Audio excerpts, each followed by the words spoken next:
بسم الله الحمد لله والثناء لله والصلاة والسلام على رسول الله وعلى آله وصحبه ومن والاه ما بعد. إنا لله وإنا إليه راجعون. اللهم أجرنا في مصيبتنا واخلف لنا خيرا منها. waxaan ummadda Soomaaliyeed guud ahaan gaar ahaan eheladii iyo jifadii uu ka baxay sheekheeni Sheekh Cabdinaasir Xaaji Axmed waxaan uga tacsiyeynaynaa geerida xanuunka badan ee runtii murugada badan ee maanta ku timid sheekha magaalada Kismaayo lagu dilay lagu qarxiyay isaga iyo culimo kale. waxaan leenahay ilaahay tabaaraka wa tacaala sheekha hu naxariisto, shahaadana allah uga dhigo, khaatumo wanaagsan ilaahay tabaaraka wa tacaala ugu khatimo, ilaahayna qabriga ha u waasiciyo, hana u nuuriyo. dadaalkii iyo juhdigii runtii ummadda uu hayayna ilaahay waxaan weydiisanaynaa inuu abaal wanaagsan ka siiyo uguna dambi dhaafo, jannadiisa firdowsa inuu ilaahay ku geeyo, cadaabkana ka xifdiyo, isagii culimadii kale la geeriyootay ama lala dilay ee meesha ku tegay. tacsiyadaasi aniga iyo muasasaadka dacwada iyo inta waxgaradka ah ee arrintaasi ay xanuujisay ummadda Kenya ku nool ee Soomaaliyeed ayaa runtii gudbinaya tacsiyadaas. sheekhuna runtii wuxuu ka mid ahaa ilaahay baa tabaaraka wa tacaala kolley cidna u ammaani mayno, isaga addoommadiisa yaqaana, laakiin sidaan ku naqaanay wuxuu ahaa culimada miisaanka culus ku leh runtii bulshada Soomaaliyeed dhexdeeda, adeega aada u fara badanna u haya tacliinta iyo dacwada iyo hami badanna xambaarsan. waxaa jira nin culimo ah oo sheekha oo wax yaqaana laakiin aan hami badan oo ummadda xambaarsanayn.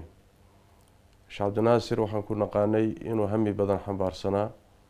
dadaal badan runtii inuu ku bixiyey sidii ummadda wax loo bari lahaa, loo islaaxin lahaa, afkaarta iyo fikradaha khaldan loogala dagaalami lahaa. waddanku markuu burburay Yemen buu ka soo noqday, 30 sano tagtay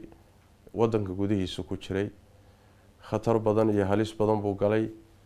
marar fara badan baa la isku dayay hadda ka hor in la dilo. haddana maca daalika runtii muusan ka baqanin, mana uusan baqanin, mana cararin. ilaahay tabaaraka wa tacaala dhiiranaan iyo geesinimuu siiyey ilaa maanta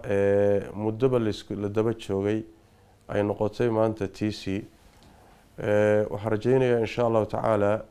dadaalkii faraha badnaa iyo khidmaddii adeegii bulshada u hayay khaatumadeedii wanaagsanayd inay maanta uu helay.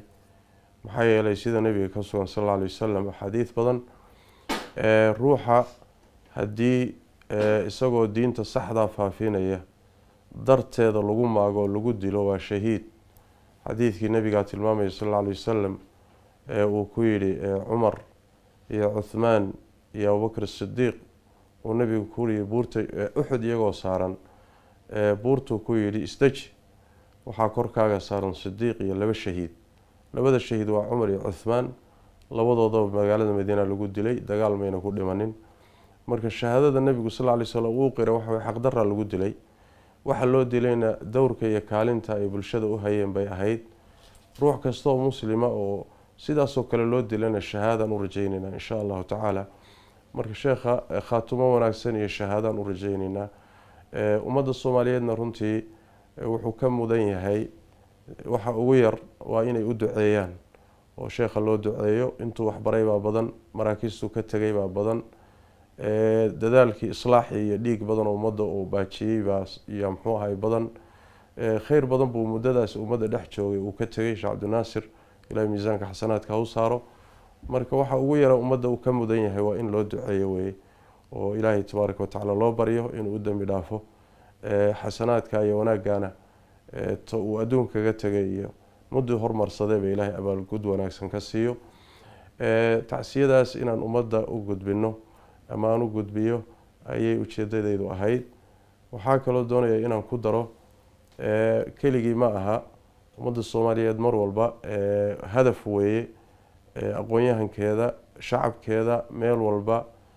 waxaa maalmo ka horeeyay qaraxii ka dhacay magaalada Beledweyne oo dhowr iyo 10 ruux ku dhinteen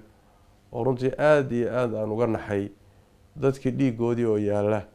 in doorasho lagu dul qabsaday oo runtii arrin naxdin la ahayd Soomaalidu aad la yaabayso marka qaarkood qaab dhaqankeeda marka dadkaas dhammaan xaq darrada loo dilay muslimiinta ah runtii waa arrin xanuunkeeda leh dhammaantoodna Ilaahay baan u baryaynaa tabaaraka wa tacaala ummadana waa uga tacsiinaynaa si gooniya waxaan doonayaa inaan farta ugu fiiqo Sheekh Cabdinaasir raggii saaxiibadii ahaa ee horey loo laayay buu ka daba tagay waana arrintaasi waa arrin hadaf ah ujeedo weeye in ummadda indhaha laga rido aqoonyahankeeda la laayo culimadeeda la laayo ducaadeeda la laayo waxba aan loo hambaynin mana aha keliya xaqiiqadu inay tahay uun arrin yani ku eg wadanka gudihiisa laakiin waa hadaf ilaa meel fog xiriirsan weeye ummaddan indhaha laga rido culimadana la cabsi geliyo qodobkan doonayo inaan tilmaamo wuxuu yahay markaan culimada fariinta u farayo inta nool barnaamijta noocaas oo kale ah oo culimada lagu targetsanayo oo lagu laynayo oo ujeedadiisu tahay in la aamusiyo waxaan dhihi lahaa hadafkaasi inuusan xaqiiqoobin oo uusan hirgelin waa in la isku dayo ilaahay baa garanaya naf walba xilligay dhimanayso meeshay ku dhimanayso ninina gacantiisa kuma jirto ninkii cabsada iyo ninkii baqa iyo ninkan baqinba nin walba maalin buu leeyahay waqti buu leeyahay meel ku dhimanaya waa leeyahay sabab uu dhimanayana wuu leeyahay marka inaan laga baqin muxuu ahaay ummadda adeegeeda afkaarta khaldan in la saxo dadka laynaya qarxinaya wax burburinaya afkaartooda iyo khaladaadkooda in ummadda looga digo inaan laga baqin risaalada iyo waajibka Ilaahay na saaray tabaaraka wa tacaala in runtii wax weeyaan la guto aanan dhicin in yani cabsi gelinta iyo argagax gelintaasi inay hakiso dadaalkii ay culimadu ugu jireen in dadka la wacyi geliyo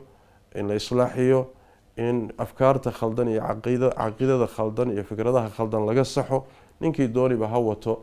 intaasi ayaan doonaya insha Allah tacaala inaan ummadda u jeediyo muxuu ahaayay dowrka iyo kaalintaana Ilaahay waxaan weydiisanaynaa sheekhu uu ku jiray in bedelkiisa ummadda uu siiyo wixii uu ka tagay oo fataawi badan leh oo kutub badan leh oo tafsiir leh kutubta xadiidka leh fataawi fara badan oo ummadda uu jeediyay leh ummadii waa ka faa'iideysatay Ilaahay waxaan u weydiinaynaa mar kale iyo mar saddexaadba inuu miisaanka xasanaadka u saaro annagana Ilaahay tabaaraka wa tacaala dariiqaas wanaagsan muxuu ahaayay diinta adeegeeda iyo ummadda adeegeeda inuu Ilaahay nagu dilo khaatimo wanaagsanna nagu siiyo. Assalaamu calaykum waraxmatullaahi wabarakaatuh.